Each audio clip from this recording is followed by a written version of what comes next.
레고랜드 사태가 이제 정치권의 쟁점으로도 떠올랐습니다. 민주당은 김진태발 금융위기로 규정하고 대여 공세에 나섰고요.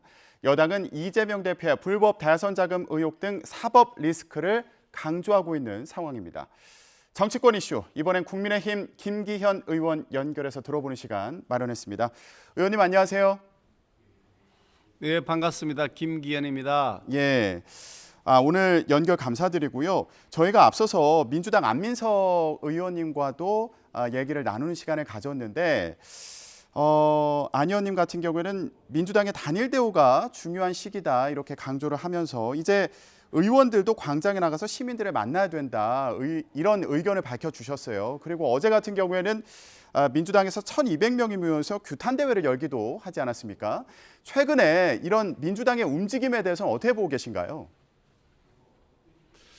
민주당이 계속해서 스스로 자멸의 길로 들어가고 있다는 것 때문에 매우 안타깝게 생각합니다. 이 사안의 핵심은 이재명 대표가 민주당하고 관계없이 개인적으로 저지른 범죄 행각에 관한 내용입니다. 단군 이래 최대의 부동산 개발 비리 의혹이라고 불리는 1조 원 이상의 특혜가 오고 간 그 의혹 사건, 그 설계한 사람이 이재명이라고 본인 스스로 시인했지 않습니까? 그런데 그걸 조사해 보니까 그 사이에서 엄청난 검은 돈이 오고 갔더라. 그게 그 사건의 직접 행위 당사자인 유동규라는 사람 입을 통해 지금 나오고 있지 않습니까? 남욱 다 마찬가지지 않습니까? 그러니 민주당은 이 문제에서 지금이라도 빨리 손절을 해야 합니다. 이재명 대표의 개인적 비리 의혹에 대해서 민주당이 온통 나서서 호위무사를 하겠다는 것은 민주당 스스로 자멸하겠다는 것이라고 보는 것이고요.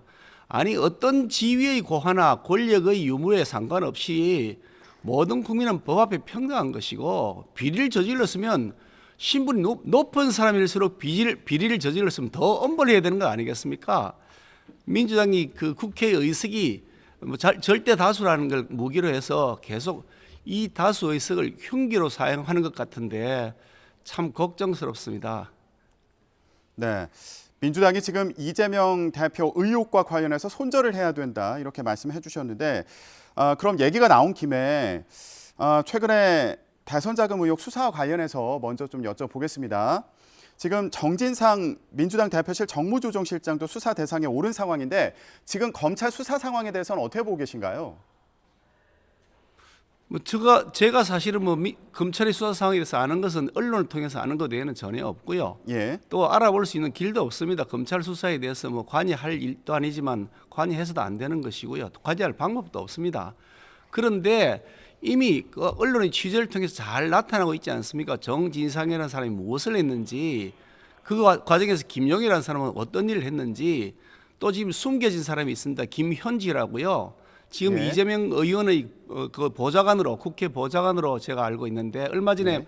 그 문자가 바깥에 나왔을 때 이제 전쟁입니다라고 했을 때 그걸 아마 보낸 것이 김현지 비서관 보좌관 같더라고요. 예. 이런 사람들이 그 돈 문제에 직접 관련했다 이런 의혹들을 저희들이 많이 제보를 받았거든요.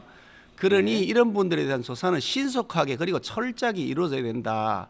누가 보더라도 이거는 몸통이 따로 있는 것이지. 아니 그 정진상이나 김용이라는 사람이 그 왜 그런 돈을 거래를 했다고 하는 것이 증거에서 드러나고 있는 마당인데 그게 팩트가 확인된다면, 예. 아니 그 돈을 선거 자금으로 됐다 하는 거 얘기가 지금 계속 증거를 통해서 지금 의혹이 사실이라고 기사로 보도가 되어 있지 않습니까 언론에? 아니 그 몸통이 그럼 누굽니까? 뻔히 알잖아요 상식적으로요. 그런데 그걸 아니라고 우기면. 그 지나가는 그 소도 웃을 일이죠. 그건 말이 되겠습니까? 그러니 예. 자꾸 억지 부리지 마시고 그냥 이럴 때는 이실직고해서 자백하는 것이 국민들에게 용서를 받을 수 있는 그나마 남은 길이다. 정상 참작을 받는 것이 할 수 있는 가장 현명한 선택이라는 말씀 다시 한번 저는 드립니다. 그러면 지금 민주당에서 규탄 대회를 하는 것에 대해서도 비판적인 입장을 좀 밝혀주셨는데 그렇다면 민주당은 지금 단일 대우를 강조하는 분위기거든요. 의원님 의견 어떠신지 궁금해서요. 이재명 대표 거취에 대한 의견도 있으신가요? 사실 민주당이 지금 규탄하고 탄핵해야 할 대상은 저는 이재명 대표라고 생각합니다. 이재명 대표를 하루빨리 민주당과 그 멀게 그 관계를 끊어야 된다. 예. 그래야 이재명 대표의 그런 부정부패 비리 의혹, 그 개인적 의혹에 대해서 민주당이 연대 책임에서 벗어날 수 있다는 생각하는데 예. 거꾸로 계속 지금 주거부인 늪으로 빠져들고 있다는 거죠. 우리가 보통 늪에 빠지면 늪에서 벗어나기 위해서 몸부림치면 더 늪에 빠지지 않습니까? 그러니 이런 때는 거기에서 차라리 내가 어려움에 처했습니다라고 얘기하고 이실직고하고 정리할 거 정리하고 그래 가시는 것이 맞다.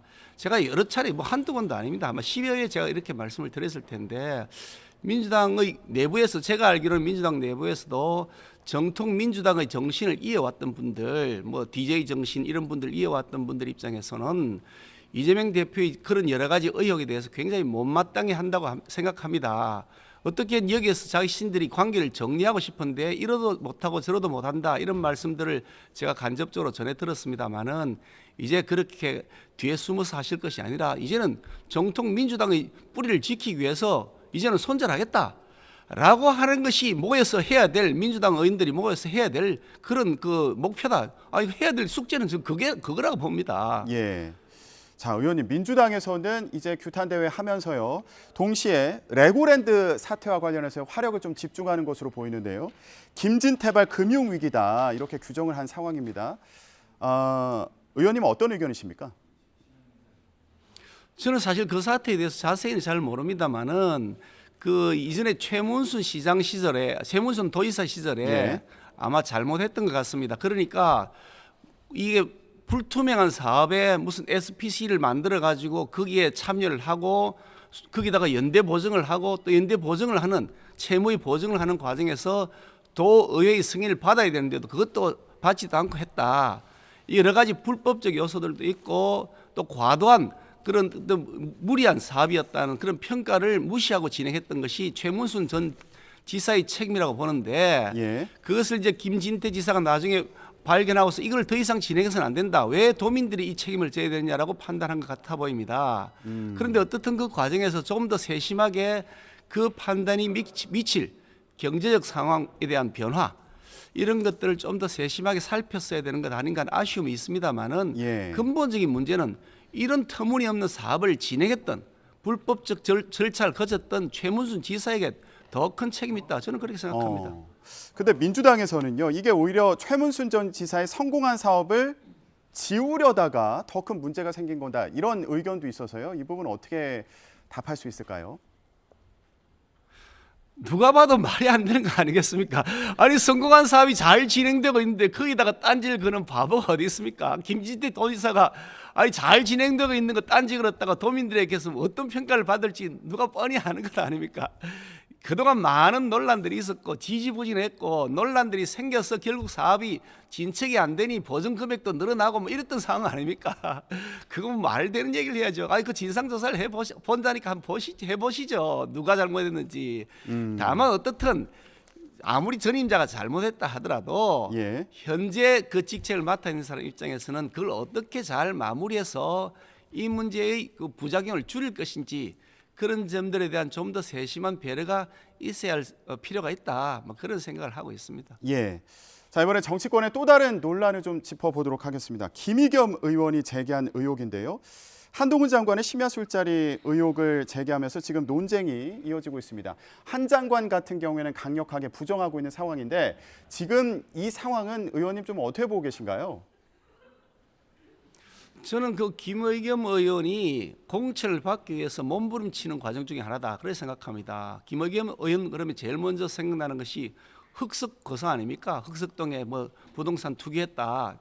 정보 입수해서 그래서 논란이 되어서 공직에서 그게 쫓겨났는데 그런 분이 비례대표 순서가 되었다고 해서 들어온 거죠. 사실 국회의원 자격이 없는 분이 저는 들어왔다고 생각합니다만은 어떻든 법 절차에서 들어와서는 국회의원이 된 것까지는 좋다 이거죠.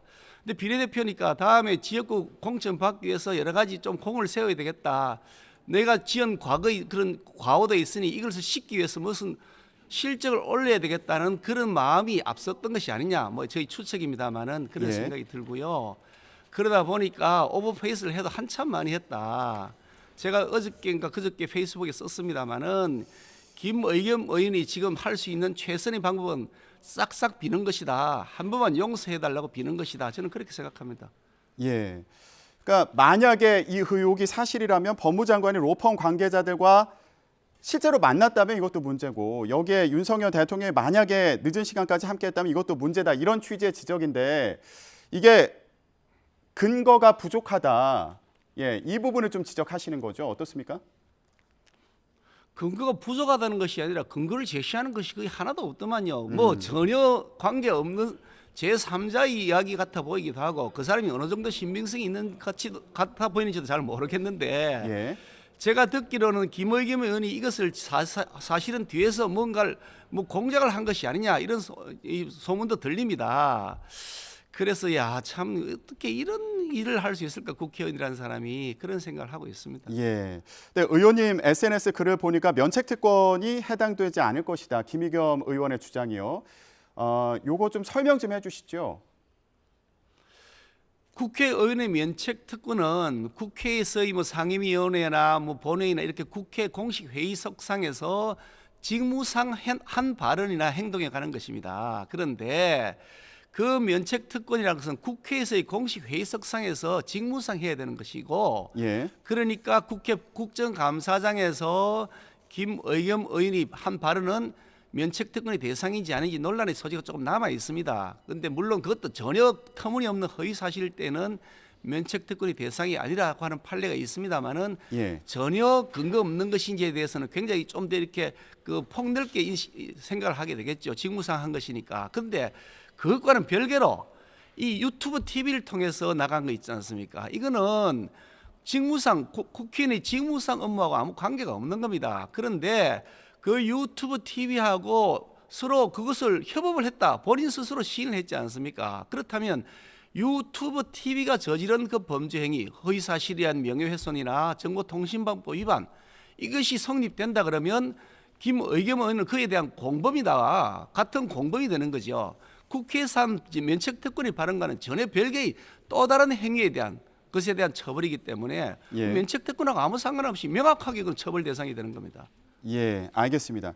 지금 정치권 공방 이슈에 대해서 좀 얘기를 들어봤는데요. 이번에 국민의힘 내부 상황 좀 얘기 나눠보도록 하겠습니다. 이제 당권 레이스가 시작될 것으로 보이는데 의원님도 이제 당권 주자로 꼽히지 않습니까? 자, 관련해서 좀 여쭤보겠습니다. 지금 최근에 여론조사를 봤더니요. 유승민 전 의원이 우위를 달리는 조사 결과가 나와서요. 이런 상황은 의원님 어떻게 보고 계세요? 여러 여론조사에도 보면 이제 유승민 의원이 뭐 1위로 나온다는 것이 많이 보도가 되고 있고 한데요. 그 이제 구체적 데이터를 들여다보면 역선택이 굉장히 많이 들어가 있는 것을 알 수가 있습니다. 그러니까 우리 당 대표를 뽑는 거거든요. 지금 뭐 대통령 후보를 뽑는 것도 아니고 대통령을 뽑는 것도 아니고 예. 우리의 당 대표를 뽑는 과정이기 때문에 당원들의 뜻이 가장 중요하겠죠. 그래서 우리가 뭐 당원들의 표심을 70% 반영한다. 예. 일반 여론은 30% 반영한다 이렇게 해놓은 건데요. 민주당의 경우는 90%를 아마 당원 의사를 반영하는 것으로 제가 알고 있습니다만은 당 대표를 뽑는 선거이기 때문에 그런 여론조사 결과는 별로 그렇게 뭐 크게 개의할 필요가 없는 것 같고요.